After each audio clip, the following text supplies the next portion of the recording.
जियांची सुबह सुबह यांग यांग को होंगवेन अकेडमी छोड़ने के लिए निकल जाता है। रास्ते में यांग यांग क्वाइटली ऑब्जर्व करती हुई जा रही थी और अचानक बोल देती है कि जब से वो लोग योंगान आए हैं फैमिली के सभी लोग पूरी तरह चेंज हो गए हैं एक्सेप्ट फेंगशी। जियांची थोड़ा सोचकर कहता है कि शायद इसी वजह से फेंगशी का टेम्पर हमेशा हाई रहता है, सब चेंज हो गए हैं, लेकिन वो नहीं। यांग यांग को अकेडमी छोड़ने के बाद जियांची एक लग्जरी 4 हॉर्स कैरेज का लिंच पिन निकालता है और फेंगशी को गिफ्ट दे देता है। वो फुल स्टाइल में अनाउंस करता है कि ये पूरे योंगान का सबसे फैशनेबल और एक्स्ट्रावेजेंट कैरेज है। वो कहता है कि वो अब उसे एक लेविश लाइफस्टाइल दे सकता है और होप करता है कि उसका गुस्सा थोड़ा कम हो जाए, लेकिन फेंगशी को ये बात बिल्कुल भी अच्छी नहीं लग रही थी। वो गुस्से में पूछती है कि क्या तुम्हें लगता है कि मेरा गुस्सा सिर्फ हमारी पहली गुर्बत की वजह से है? इतना कहकर वो स्टॉर्म ऑफ कर जाती है और जियांची अपनी हाई जगह से सीधा नीचे गिर जाता है। वो उसे उठाने में भी हेल्प नहीं करती। नीचे गिरा हुआ जियांची कंप्लेन करने लगता है, तुम्हारा टेम्पर तो बिल्कुल डेटिंग डेज जैसा लगता है। वो अक्यूज करता है कि तुम मुझे मारती हो और भी बोलता है कि अब जब मैं सक्सेसफुल हो गया हूँ और मेरे फ्रेंड्स भी हैं, तुम थोड़ी सी कंसिडरेट तो हो सकती हो ना। उधर होंगवेन एकेडमी में मेंटर जाओ जुनशी क्लास ले रहा होता है। वो ट्रेडिशनल बिलीफ पढ़ा रहा था, आसमान गोल है और जमीन चकोर, चकोर mean square you all.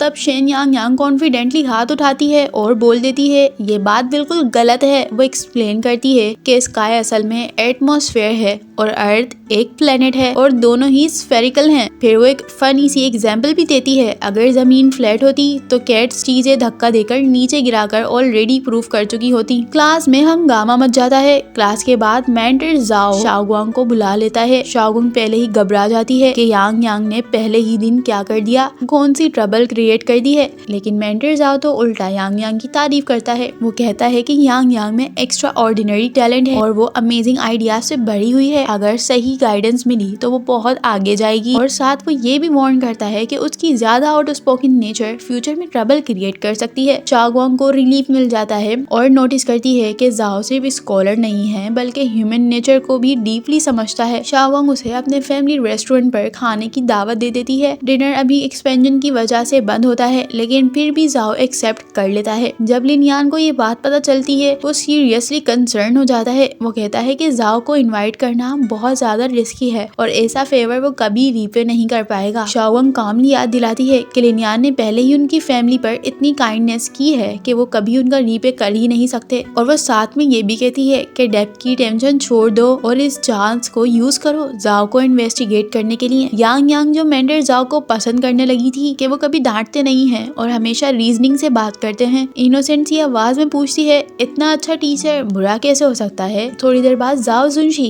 Restaurant आ जाता है। पूरा शेन फैमिली जियांशी, फेंगशी और यांग यांग बारी बारी उसके साथ टोस्ट करते हैं।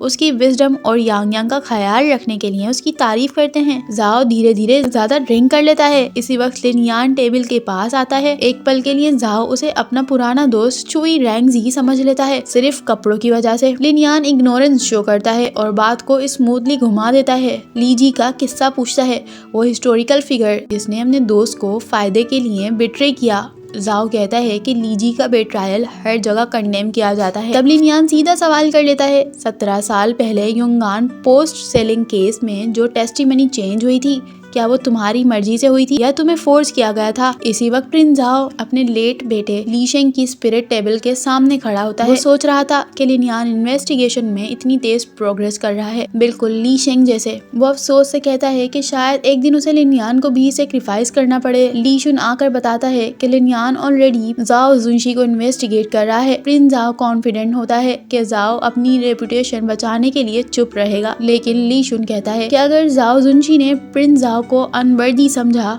तो वो चेंगिन की तरह खुद को सेक्रीफाइस भी कर सकता है। रिपोर्ट आती है कि जाओ रेस्टोरेंट गया है और अभी तक वापस नहीं आया और फिर प्रिंस जाओ फौरन से जूशियान एली में अपने स्पाइस को एक्टिवेट कर देता है। दूसरी तरफ जाओ जुनशी अपेरेंटली टेस्टिफाई करने को रेडी हो जाता है, लेकिन अचानक गायब हो जाता है। यांग यांग बताती है कि वो क्लास में भी नहीं आया। लियू चैंग इन्फॉर्म करता है जाओ जुनशी ने नाओमिन काउंटी में पेपर वर्क फाइल की है रिटर्निंग होम फॉर मॉर्निंग। लिनयान फौरन समझ जाता है कि ये झूठ है क्योंकि जाओ के कोई जिंदा एल्डर्स हैं ही नहीं। वो कंक्लूड करता है कि प्रिंस जाओ इस डिसअपीयरेंस के पीछे है और जाओ जुनशी अभी बहुत खतरे में है। लिनयान लियू चेंग को ऑर्डर देता है कि नांगमिंग जाओ और जाओ को जिंदा या मुर्दा किसी भी हाल में ढूंढो। शाओगोंग और यांग यांग लिनयान के लिए खाना ले आते हैं। वो बहुत विड्रॉन होता है और एपिटेट नहीं होता। शाओगोंग उसे समझाती है कि 17 साल वेट करने के बाद विटनेस का गायब हो जाना नेचुरली फ्रस्ट्रेट कर देता है। यांग यांग बताती है कि फेंगशी ने स्पेशली उसके लिए डिशेस बनाई हैं। लिनयान थोड़ी सी अपॉलॉजी के साथ कहता है कि वो थोड़ा खा चुका है। बाद में लियू चेंग रिपोर्ट करता है नांगमिंग में भी जाओ का कोई ट्रेस नहीं है। क्लैन मेंबर्स ब्राइब लगाते हैं और कह रहे थे कि वो बस घर में रह रहा है, मिलना नहीं चाहता। तब प्रिंस जाओ का लेटर आता है, फेक कांग्रेचुलेशंस यांग यांग के एडमिशन पर और जाओ जुनशी के अपराइट कैरेक्टर की तारीफ, जैसे उससे कुछ पता ही ना हो। लिनयान तो एक्सप्लोड होने वाला था।